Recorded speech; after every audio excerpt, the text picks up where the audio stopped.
లోకేష్ మంత్రి బాధ్యతలు స్వీకరించడంపై నారా బ్రాహ్మణి ఆసక్తికర ట్వీట్ చేశారు.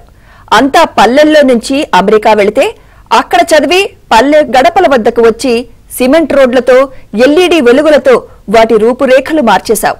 పనిలో పడి విమర్శలను పట్టించుకోకుండా అవార్డుల పంట పండించావు. నీ వ్యక్తిత్వ హననం చేసిన వారు అవాక్కయ్యేలా వాళ్లకు నువ్వేంటో తెలియజేశావు. సవాళ్లతో కూడిన శాఖలను సాహసంతో తీసుకున్నావు. నీ సమర్థతతో నేటితరం భావితరం భాగ్యరేఖలు నువ్వు మార్చగలవనే నమ్మకం నాకుంది. కుటుంబ పరంగా ఎల్లవేళలా మీకు మా సహకారం ఉంటుంది. కంగ్రాట్స్ డియర్ నారా లోకేష్ అంటూ నారా బ్రాహ్మణి ట్విట్టర్లో పోస్ట్ చేశారు.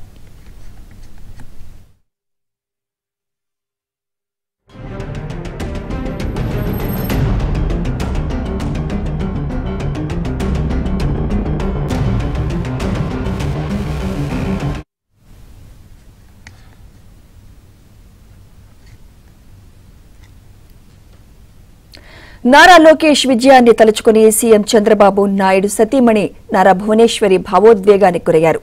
లోకేష్ అసెంబ్లీలో ఎమ్మెల్యేగా ప్రమాణం చేస్తున్న వీడియోను షేర్ చేసిన భువనేశ్వరి భావోద్వేగ సందేశం రాసుకొచ్చారు. ప్రజాసేవలోకి వస్తాననే అతని ఇష్టాన్ని అతనికే వదిలేశామన్న భువనేశ్వరి రాజకీయంగా ఎన్నో విమర్శలను ఎదుర్కొని తట్టుకొని నిలిచారన్నారు. యువగళం పాదయాత్ర ద్వారా ప్రజల్లో చైతన్యం తీసుకువచ్చి ఓడిపోయిన చోటే అత్యధిక మెజార్టీతో గెలిచాడంటూ ట్వీట్ చేశారు.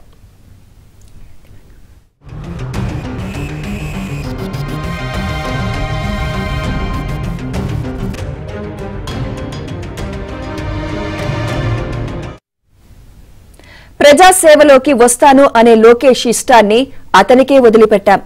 చిన్న వయసు నుంచి ఎన్నో విమర్శలను ఎదుర్కొని నేడు తనకు తానుగా అత్యధిక మెజార్టీతో మంగళగిరిలో ఎన్నికవ్వడమే కాకుండా రాష్ట్ర వ్యాప్తంగా యువగళం పాదయాత్ర ద్వారా చైతన్యం తెచ్చి ప్రజలను కార్యకర్తలను మెప్పించాడు. నా తండ్రి నుండి నా చిట్టి తండ్రి లోకేష్ వరకు చూసుకుంటే ప్రజాసేవలోకి మూడో తరం రావడం ఆనందంగా ఉంది. తన నాన్నతో పాటు గౌరవ సభలో కూర్చొని అదృష్టం అతని స్వయం కృషి చాలా సంతోషం గర్వంగా ఉంది అంటూ భువనేశ్వరి రాసుకొచ్చారు.